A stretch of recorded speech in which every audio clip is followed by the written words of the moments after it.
a treat today. Pablo is amazing.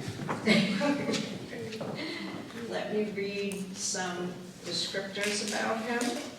He has been described as a poet of the keyboard by Marty Lash of the Illinois Entertainer, a musical storyteller by the Japanese publication Shikutu News, and a fantastic pianist and extraordinary artist by Jerry Dubins of Fanfare magazine.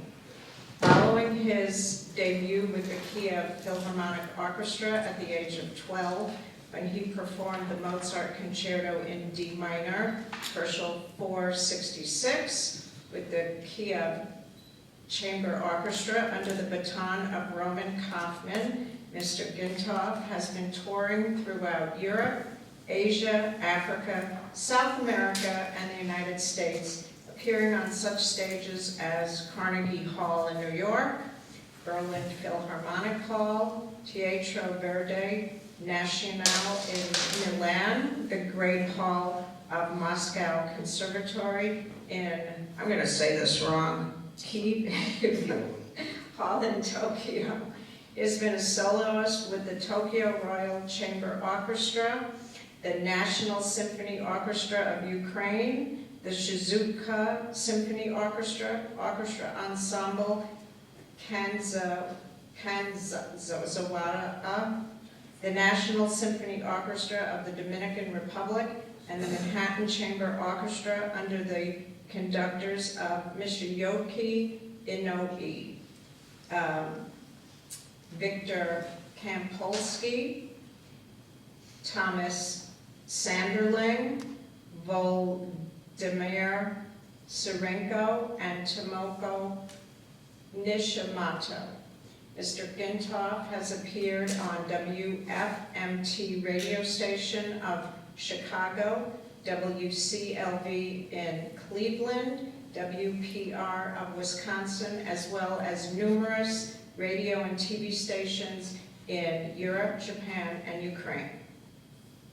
A native of Ukraine, Mr. Gintov won a first prize in the premier Takamatsu International Piano Competition in Japan, where in addition, he was awarded 4 special prizes. An avid chamber music performer, he has worked with such distinguished musicians as violinist Nina Bellini and Elena Beba, cellist Yehudi Nani, tenor Neil Rosenshine, pianist Mayoka Suk, woodwind quartet Windscape, and many others. He regularly performs together with his sister, violinist Irina Gintova. Mr. Gintov graduated with honors from the Moscow State Conservatory, where he was a student of Lev Naumov and Daniel Kapelov. He holds a degree in musical arts from Manhattan School of Music in New York City, where he studied with Nina Svetlanova. So it is my great privilege to reintroduce Pavlo to the Schubert Club for, I think, the third time.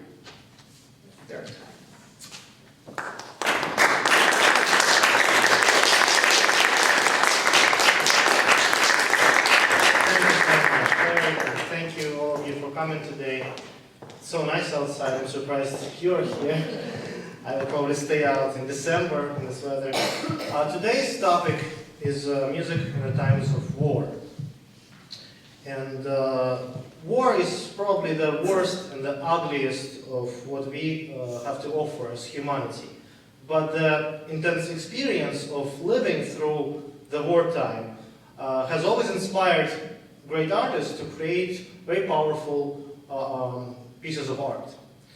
And of course, for me, it's a very personal topic nowadays because, well, I'm from Ukraine and you know what is taking place there right now. So I've been thinking about it a lot. And of course, there are so many examples of how wartime affected artists. We can think about Beethoven, who was so inspired by Napoleon and saw him as a liberator of Europe, and dedicated his Third Symphony to him, and then famously was disappointed and said Napoleon is just like everyone else, and scratched out the dedication. Or Arnold Schoenberg, who wrote the very powerful Survivor from Warsaw about the destruction of the Warsaw Ghetto, where the melody of Jewish hymn is intertwined with 12-tone work. Or Olivier Messiaen's Quartet to the End of Time, written for instruments that Messiaen had in possession in a Nazi concentration camp.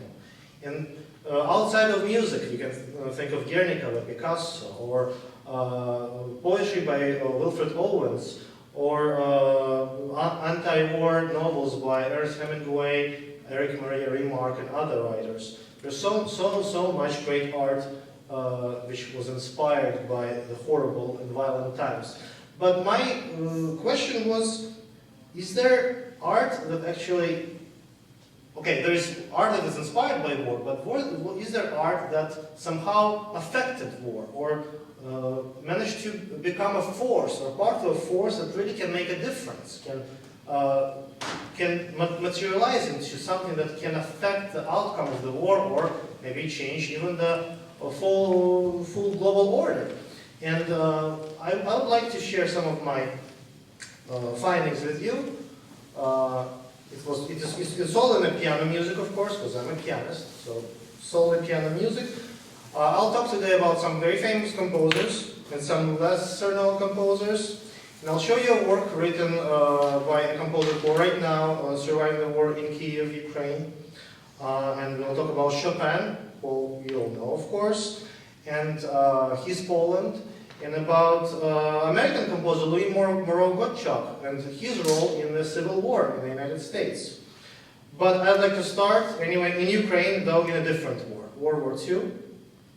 And a composer whose name is Lyatoshinsky. He is one of the most prominent, if not the most prominent Ukrainian composer, a great master of symphonic music. And in the time of World War II, he evacuated from Kiev. He moved deeper into the Soviet Union to be in relative safety. And from there, he worked on a radio station that broadcasted underground resistance information on the occupied territory, anti-German information. And he was writing music for that radio station. Music is not, the preludes that I'm going to play for you is not the music that was broadcast on the radio, but it was written in 1943, which is a very, very dark year, when the war just started to turn the tide, but the whole Ukraine was still under the Nazi occupation. And unimaginable atrocities were committed in my hometown in Kiev, where Lyatoshinsky was born as well. So this is a cycle of 5 preludes written in that year of 1943. Quite an unusual cycle, because unlike most of other preludes, these 5 can only just together. They're connected into one story by recurring musical ideas that keep traveling from one prelude to another and transforming with the story. Well, the story of music speaks for itself, so I'm not going to talk too much about that. But I want to show you 3 of the main ideas that you will be able to trace through the whole cycle. The first prelude is a funeral march. It's like a prologue to the whole cycle. And this whole prelude is based on a repeated ostinato of this melody,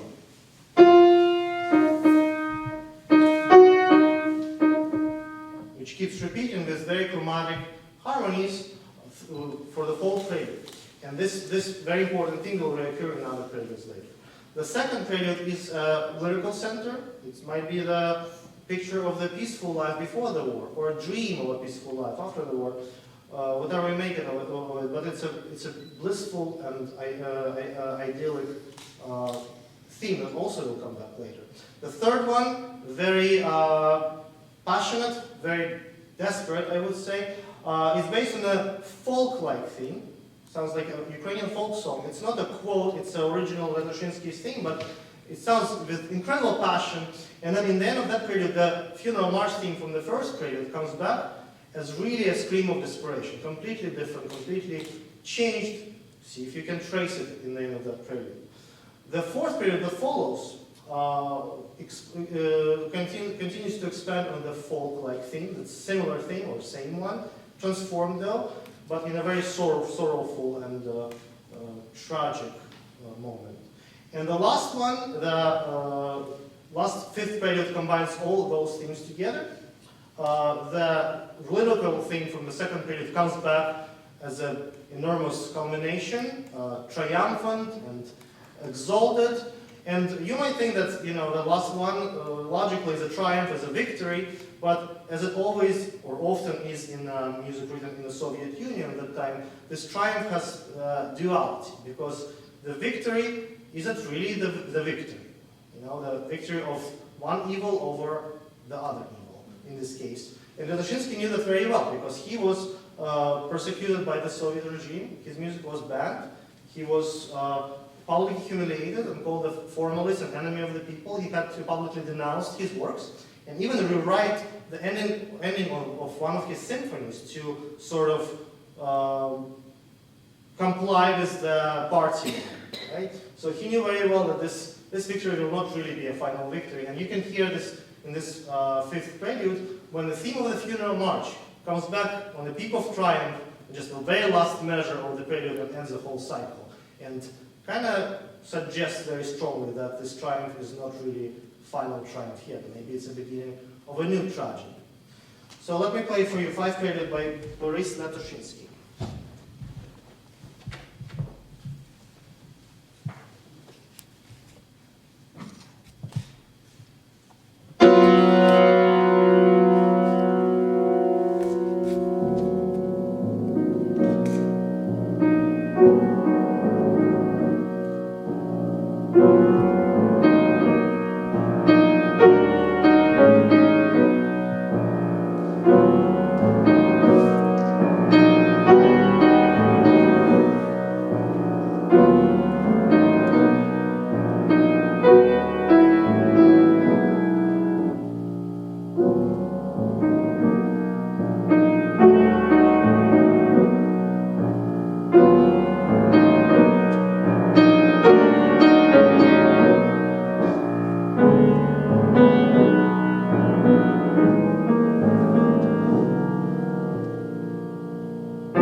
so much.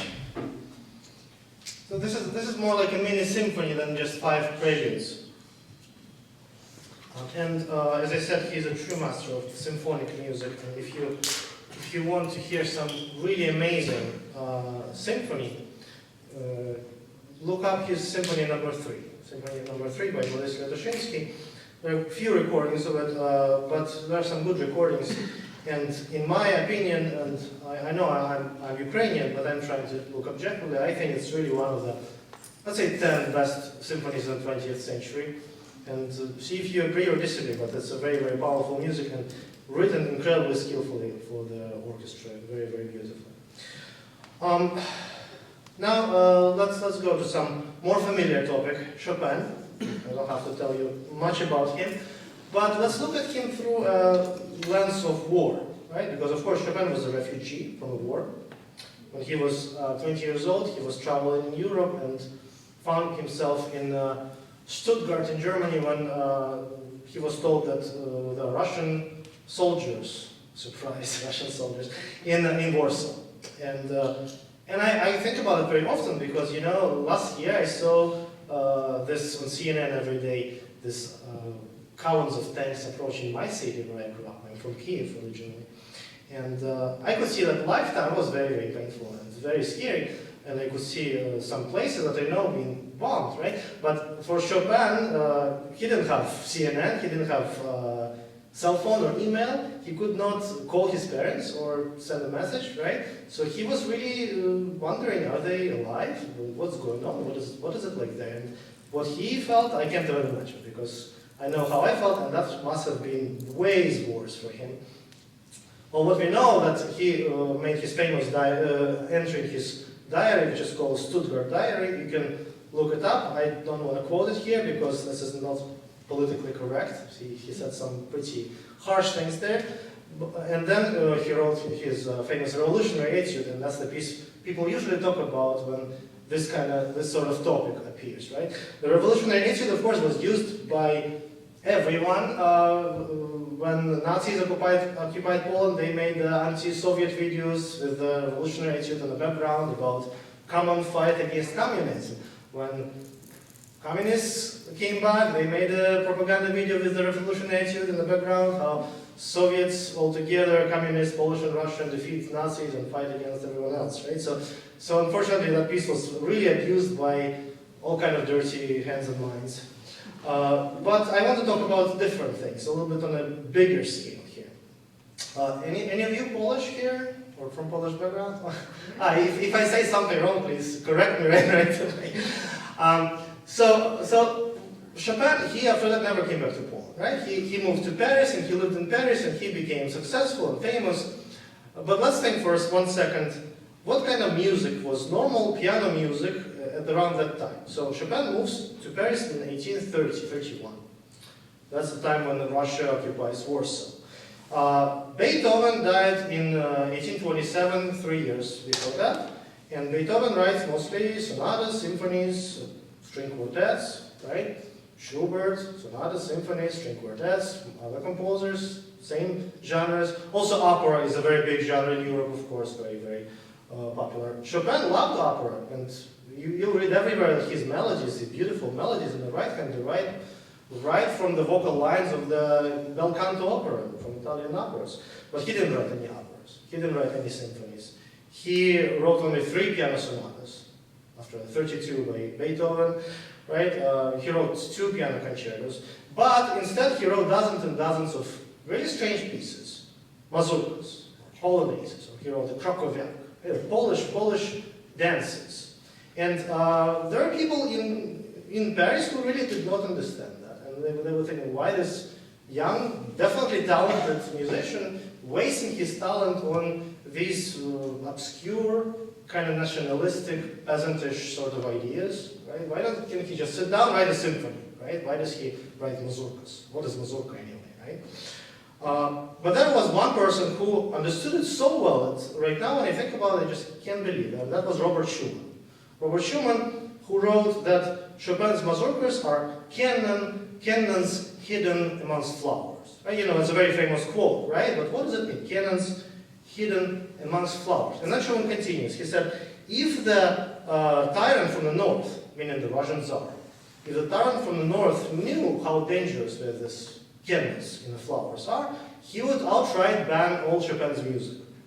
Right? But since Russian Tsar did not understand how dangerous this music was for him, he did not ban it. Right? Later on in the 20th century, they learned and they started banning music and everything else as well. Right? But in the 19th century, they haven't got it yet. But that really made me think about it. And here we have to look a little bit in the Polish history. Okay, I'm sorry, I don't want to give you a lecture on history, but it's important to see the bigger picture, right? To understand what exactly Chopin's impact was in this situation. Poland, before Chopin, in the 17th century, was a European superpower. It was a huge country. Right now, there are 9 European states on the territory of Poland was in the 17th century. Right? It was a superpower, not only a superpower, but also a very, very progressive one. They had a constitutional monarchy, where the parliament, the Sejm, which was the oldest parliament in Europe, elected the king. So king was not someone who is just son of another king and becomes king from birth, right, by blood, but it was an elected official. How cool is that, right? In whole Europe, and up until the end of World War I, most of states were absolute monarchies, right? And Poland, even 300 years before that, was a constitutional monarchy. And then, of course, the neighboring empires gradually gobbled Poland up. It was Habsburg Empire, Russia, and the biggest Russia. That took the biggest piece of a pie, including Warsaw. And here it's an interesting process for the whole 19th century. It's a little bit like an abusive, toxic relationship, right? So here comes Russian forces, all the army, all the soldiers, overwhelms Polish defenses, takes over the city, and then they say, of course, oh, we only mean well, you know, we care about you so much, that's why we have to use force, you know, because we are Slavs, your brothers, and we need to protect you from all these, you know, villains from the West, right? Don't be friends with them, be friends with us, right? And then they say, look, everything is going to be great, and you're going to be safe now, everything is wonderful, we're only going to have one change. We even let you have your Sejm, your parliament, right? Just the only thing, the king now is not elected by the parliament, but the king is Russian Tsar. Right? So a little change, nothing else is different. But here it becomes a really strange situation when you have on paper democracy and de facto ruled by an authoritarian person. So it's a very strange situation. So a few years later they come back and say, look, well, it doesn't really make sense, does it? Right? So how can we live like that? We don't think we need that Sejm, so let's abolish the Sejm. So they abolish the Sejm. Now next they say, look, if now all the officials are not Polish anymore, they're appointed by the Russian Tsar, now it means that everyone who wants to achieve something and get some good job, they have to speak Russian. So let's learn Russian at universities everywhere throughout Poland, and they'll be all happy to get it. Then they come back in a few years and say, well, if everyone speaks Russian, and all schools are in Russian, only educated peasants from villages who, you know, take care of the pigs and cows, are the only ones left to speak Polish, why do you even need to learn Polish at school? Let's prohibit Polish language, right, in the university.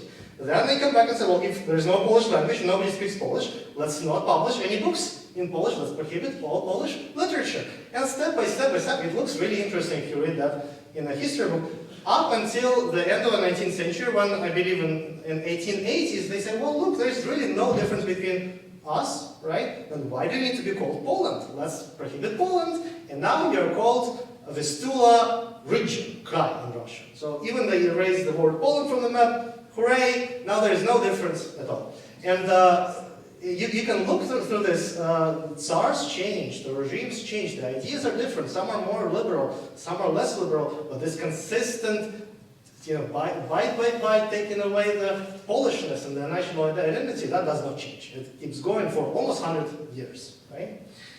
And then we have Chopin, who is in Paris, and he's writing these obscure and upsetting to some musicians Polish nationalistic things, right? And he writes them, and he really captures the whole world with those, much better than any cannons that could fire. And composers all over the world start writing those mazurkas. The French composers, the British, the Russian, the US composers, you know, American composers in the middle of the 19th century, during the Civil War, they write mazurkas. Where did they where's Poland, which is barely existing on the map, and composers here writing mazurkas. So mazurka is not just, well, we all know those who took some music class, and mazurka is a dance which is kind of like a waltz in 3, 1, 2, 3, 1, 2, 3. But sometimes the emphasis could be also on a 30, so sometimes it could be 1, 2, 3, 1, 2, 3. But that's a very superficial understanding of what mazurka is. Mazurka is also a typical melodical formulas that are very typical for Polish music. And those formulas become very popular. They become normal for those who were writing sonatas yesterday. Now they're writing mazurkas just like that. That's a normal thing, typical academical norm. So this mazurka captures everything. By the way, mazurka is a Polish national anthem, is a mazurka as well. It's very hard to imagine anything more Polish than mazurka. And well, what happens is that even there is no Poland on the map, but the whole world knows very well what Poland is. And it's very hard to imagine the word without, right? And when one day the time comes and Polish emerges as an independent state, for nobody, it's not a surprise for anyone. It's totally normal, logical step, because everyone knows what Poland is. Of course, don't get me wrong, I'm not saying that Chopin is solely responsible for that we have independent Poland today, not at all, right? But his influence is really hard to underestimate, to overestimate, right? Because, well, if you fly to Poland today, you're flying to International Frederick Chopin Airport in Warsaw, right? John F. Kennedy here in New York, Charles de Gaulle in Paris, and Chopin in Warsaw. Not just because he's a wonderful, wonderful composer and very talented, but also because of this incredible impact that his life and his creative output did for his country. So I want to play some mazurkas for you. 2 from Opus 41, 2 from Opus 48. He famously said that mazurkas are his diary, and he can express everything, every feeling, everything that happened to him in a mazurka. So these 4 are very different. They're very, very short pieces. I want to ask you to pay attention in the first one. First one is so short, 2 minutes, 2.5 minutes long, but it's a full drama going on there. And right there, it starts with this single voice melody, which sounds already very unusual.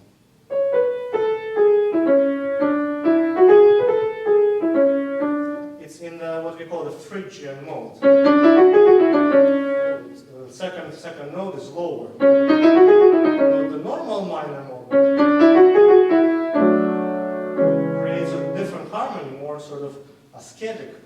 And that's how it opens, this one single line. It already sounds really exotic and foreign for Paris audience. Then when it comes back 2 times. When it comes back next time, it's changed to even more exotic. It'll be...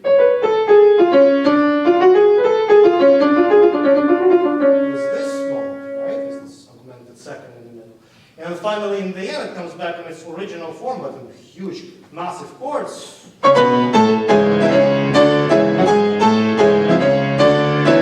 And suddenly, for the very last note, that wrong note from the Phrygian note is changed to the typical higher second of a minor, and it's completely changed the mood and softens it, and kind of feels like giving up.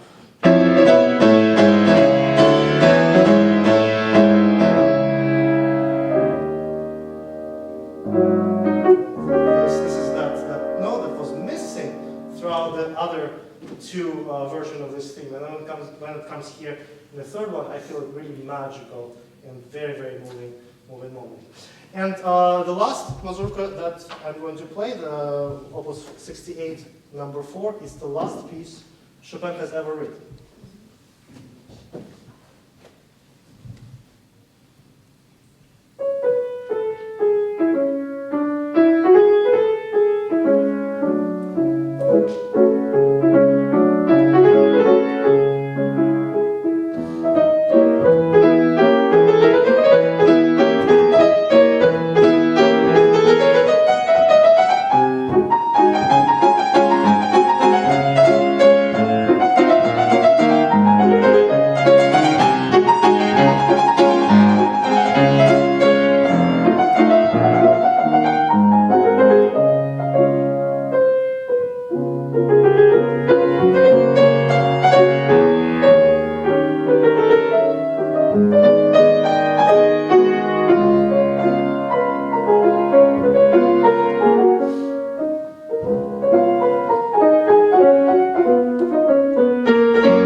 Last Mazurka was the last piece he wrote, and he was in bed dying, and that manuscript was with a pencil very hard to understand anything what was written in that. It was this completely believable piece, the last piece.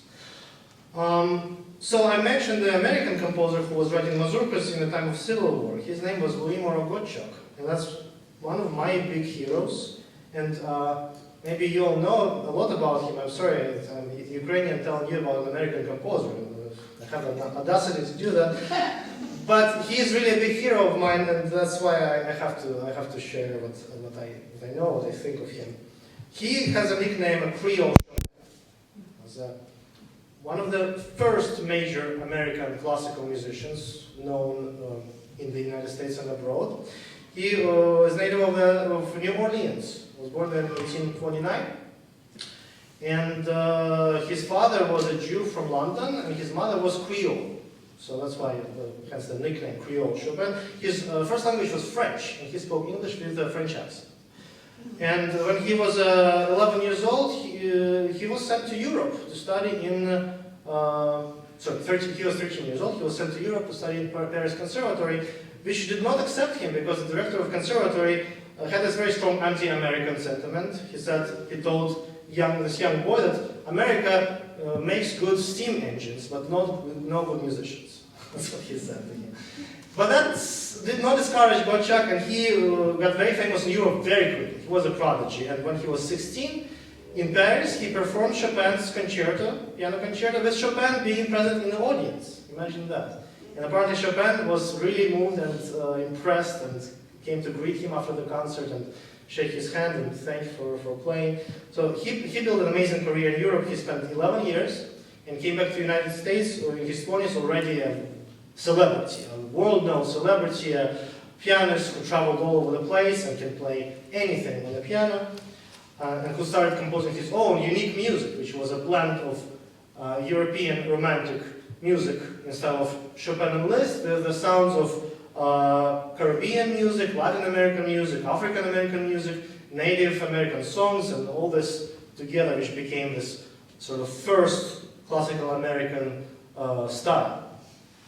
And when he came back to the States, he went briefly for a concert tour to Cuba, to Havana, and there he was informed that the Civil War broke out in the United States. Now, just to remind you, he was from New Orleans, which was the biggest city of the newly formed Confederacy, right? Not for long, but it was a biggest city. Not only a biggest city, it was a very important port city with a lot of trade going on, including the slave trade. And Gottschalk's family was also doing business with trading, including slaves as well, right? So in Havana, Gottschalk went to the American embassy and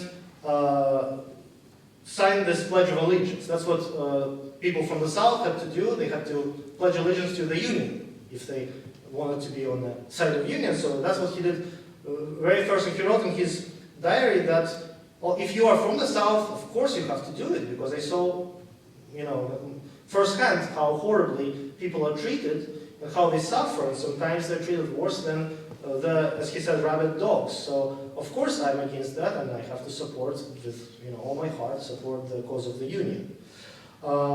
So he came back to the States, and he launched something that I think is probably the most insane concert tour in the history of music, at least classical music. I don't know, maybe rock music or pop music, something like this exists, but in classical music it's unheard of. He got on a train, and he was traveling through all 4 years of war, through the whole of the United States, controlled by the Union, and played sometimes 3 concerts per day.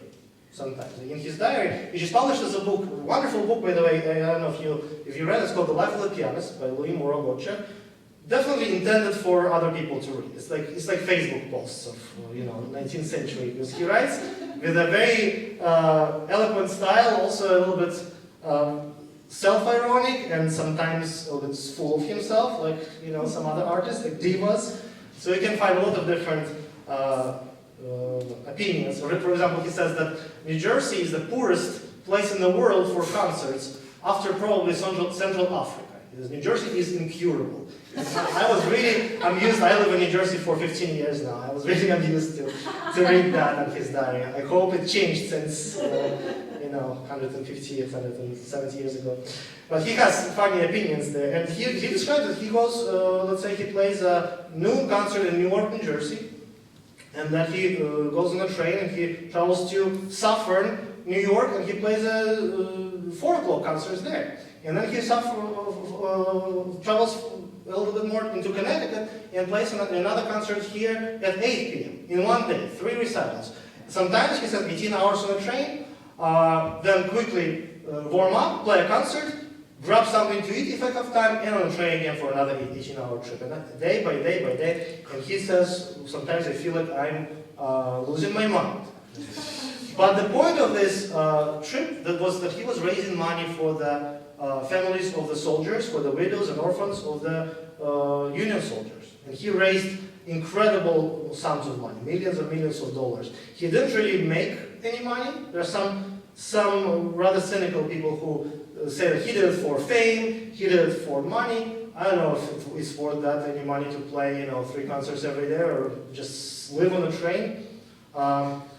He definitely destroyed his health because he died when he was 40 years old, shortly after the war ended. He was just 40, very young, just died.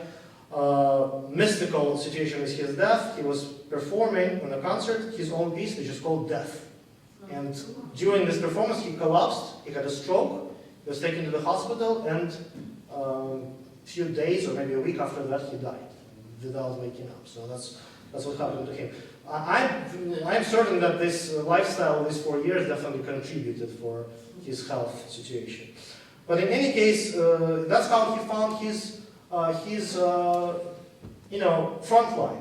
He was not a soldier. He didn't want to fight and shoot at people. And, sometimes those people were brothers or neighbors or friends, right? But he found another way how he can support the right cause passionately, and that's what he did. And every single concert in this crazy tour, he finished with his piece, which is called Union, the fantasy on 3 patriotic themes. And well, this is the genre of the fantasy on a theme is not exactly the deepest musical genre, right? If you imagine fantasy on a famous opera theme or any other theme, it's usually is written to bring a popular melody and show off your imagination, your virtuosity, your technical skills, right? So to kind of wow the audience. So it definitely can be considered as deep, big art, as let's say Chopin mazurkas, but I think it's still brilliantly written. You can still hear influence on Chopin and little tiny cadenza-like passages, really beautiful that he inserts here. And I'm sure you know all 3 of the patriotic songs. Let me just play it first, and then we can talk a little bit more about that.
Star Spangled Banner was not the national anthem until 1931.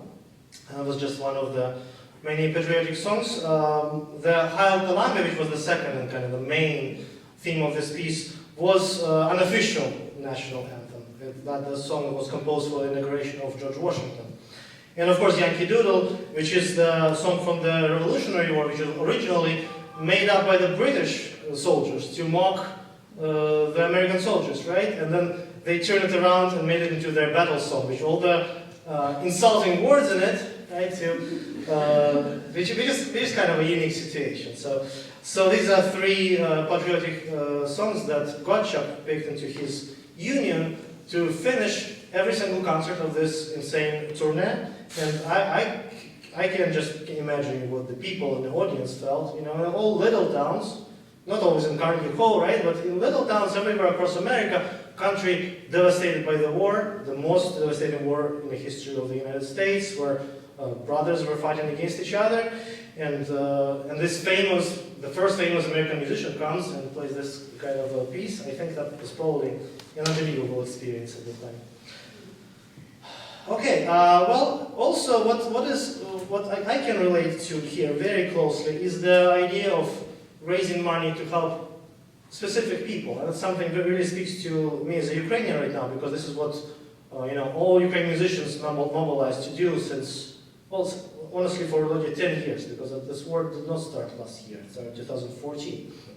But so many musicians playing concert, raising money for a specific unit, because in that unit maybe that's their uncle, their husband, their father, their son, and they know that if they get the money, they can buy him, the night vision goggles, let's say. So he will have more chance to survive a little more. So that's a very personal, and it's not just, I'm playing here and there's money, and it's a very personal situation. It's really in personal involvement, and it makes a difference. And in the case of Gottschalk, it made a difference for those orphans and widows of the soldiers.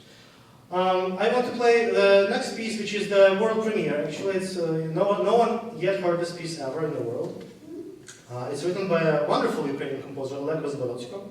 He's composed on the piano. He's a very, very pleasant person. He's right now in Kiev, where he has been since this whole time. And this piece is called the Contraspensaro variation on a waltz by Diabelli. Here a lot to explain about it. So let's start with the Diabelli part. Anton Diabelli was an Austrian amateur composer who lived in the first half of the 19th century, and after the Napoleonic Wars, he commissioned or approached the most famous composers, the best ones that he thought, and asked them to write each variation on his very simple waltz that he wrote. And he wanted to publish a sort of all-stars book, all-stars variation of this theme, to raise money for widows and orphans of the soldiers of the Napoleonic Wars, of Austrian soldiers. So he approached, Karl Czerny wrote a variation, very young Franz Liszt wrote a variation. Beethoven first refused, but then wrote not just one, but 33 variations on the waltz by Diabelli, the same exact waltz as this one. So here's the story of Diabelli, right? But now, last year, a violinist in Kiev, her name is Miroslava Kotorovich. She's a very good violinist, she has her own chamber orchestra, chamber ensemble. She approached Ukrainian composers, and she said that she wants to start this project, which is called Diabelli Reimagined. And she said that she wants to commission them to write variation on the same theme as those composers 200 years ago, for the same reason, to raise money for widows and orphans of the current war. Right? And Oleg was one of the composers who wrote his variation. Now, originally it's written for the chamber orchestra, but he made a piano version, and I'm very happy he did, because it's a really wonderful piano piece. Now, the Contraspensaro in Latin means without hope, I hope. It's a title of a very famous Ukrainian poem by Ukrainian poet Lesia Ukrainka, a poem that every single Ukrainian, I think, knows by heart because we learned it at school, one of the main poems. And I found a nice translation. I'm not going to read the whole thing, just one stanza, so you have the idea. It's about resilience, this poem. And here it ends with this stanza. And I'll smile indeed through tears and weeping, sing my songs where evil holds its sway. Hopeless, a steadfast hope forever keeping. I shall live, your thoughts of grief away. So that's a pretty nice translation I thought I found on the internet. And here is what Oleg wrote in the title page of the piece, which I found also very, very touching. Let me read rough translation. I apologize, it's not a very good translation. But here's what he wrote about this piece. May 13, it's like a diary entry. May 13, 2022, Kyiv. Theater of Lesya Ukrainka, that's the author of this poem. Performance of Without Hope, I Hope, a play. First art event that I attended since the beginning of the war. Forgotten lines from school pierced through. July 4th of July 2022, the concierge returned to our house for the first time. The house is coming back alive. Without hope, I hope, I tell her. Kontrastom stera, replies the former teacher of the Ukrainian literature. Teacher of Ukrainian literature working as a concierge right now. Right? We repeat these words as our password. A password of life that breaks through death. Password of hope that breaks through despair.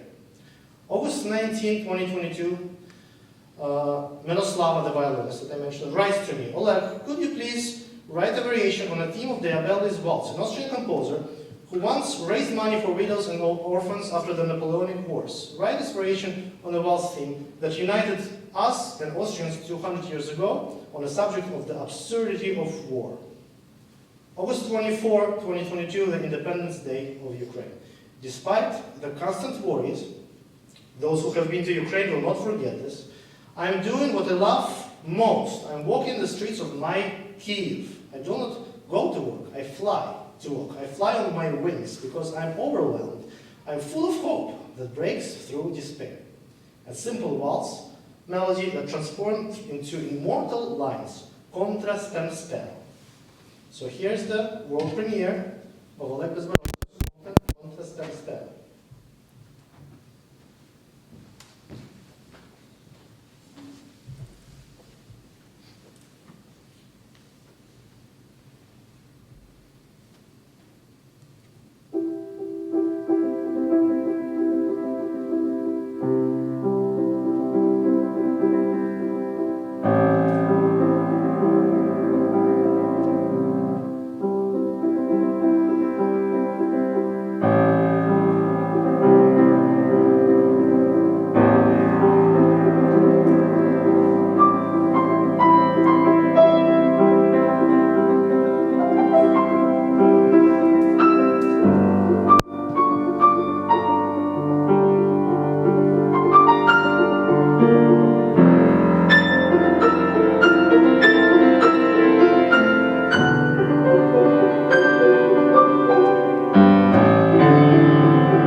horrible situations cause enormous explosions of creativity sometimes, and I see that in the Ukrainian musical community right now. There's so much music that's being created, and so many fantastic projects, and many of them are taking place in Ukraine while there is a race going on. Sometimes they have to stop in the middle and go to the shelter, in the basement, wait there for the skies to clear and come back and continue. But the resilience, really, I don't know if you've heard the resilience in this piece, really touches me a lot. Hard for me to keep calm. Well, we have one more piece, and this time this is a very, very famous piece, Chopin's Heroic Polonaise in A-flat major, that everyone knows. I was in Japan this year, and I played this Polonaise there, and I had performances at two secondary schools in Japan. In Japan, it's a tradition. If the artist comes from, foreign artist comes, they usually are invited to the school because the kids should be exposed to, all the culture and everything. So they really care about it. And they told me that this piece is the third on the list of the most popular pieces that kids from those schools put on the list. And they're not musical schools, just normal secondary schools. So I said, oh, what are the other two? Well, not surprisingly, the first one was Kurt Elise, and second was the Turkish March by Mozart, and third one was the A-flat Polonaise, which I found really impressive, because I doubt here, if you go to secondary schools, anybody knows this, and in Ukraine similarly as well. So I'm not pushing the United States educational system down, but it just seems like Japan is really impressive in this sense. So kids knew the piece, and of course everyone knows the piece. I grew up in Kiev, and in Kiev Philharmonic, where I hope one day you can all visit when it's peaceful time. The signal to the concert is about to begin. Already three signals, right? Signal is the main theme of this piece, and I always found it incredibly annoying. I was, why can't you change to at least several different, always the same melody, and every day you go there, you hear it 3 times before the beginning and three times before the second half, right? So I was really annoyed. I thought, I'm not going to play this piece ever. I just hate it. And everyone plays it, of course, right? So it also makes it less attractive to me, because I'm usually trying to avoid playing super famous overplayed pieces, right? But this year I just saw this poem as a completely different light, because again of the events, right? Because Chopin never saw any victor in his lifetime, right? For him, things did not get better, and he didn't see it getting better. Poland, well, most of the world, Europe sympathizes Poland, but didn't do anything to help, right? Despite all the calls for help from all the famous people, from Adam Mickiewicz, the famous poet, from Chopin, from other Polish intellectuals, nobody did anything, so there was no hope, and things were just getting worse and worse, and kept getting worse for another good 60 or 70 years after Chopin's death, right? So he did never see this victory, but he wrote this piece, which is a victory piece. So when Chopin emerged victorious in the end, they didn't need any new piece. They had this prophetic victory piece. That's, how do you even imagine that, right? I'm trying to imagine what Chopin felt when he was writing it, because he probably imagined himself as being this general who sends his victorious cavalry, and this piece has a very famous episode of this repeated octaves in the left hand. The obvious cavalry chant, the Polish uhlans, who overcome, and they're unstoppable, and they're victorious, right? So I just imagine Chopin feeling that he is that general who orchestrates this whole victory, which never happened, right? He never seen. Last year, I saw, you probably also saw those videos from liberated Ukrainian towns and villages, when people come out with flowers and they hug the soldiers, and sometimes they say, can we just touch him? And they waited and waited, and they suffered, and then they were rewarded in the end. And these are some of the most emotional moments that I have experienced watching those videos, right? I'm very far away from there. I personally, have nothing to do with those situations, but it was so emotional to see that. And Chopin never seen anything like that. And in his music, I feel all of the feelings that I felt when I saw those videos. So that's why I decided I need to play this Polonaise now. Maybe it's not the best performance. There's, Horowitz plays it, Rubinstein plays it, Christian Zimmermann plays it, Kissin plays it, Martha Argerich, you name it, everyone plays it, right? But maybe this is a little bit different experience of, let's say, a piece for me, certainly, and I hope for you as well. And this will be the last piece of the program, so just let me thank you for coming. I hope it was not too much talking, and I hope you enjoyed the music. Thank you very much.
want to tell you that Pavlo has CDs in the back if you would like to buy it. It's $20 a piece.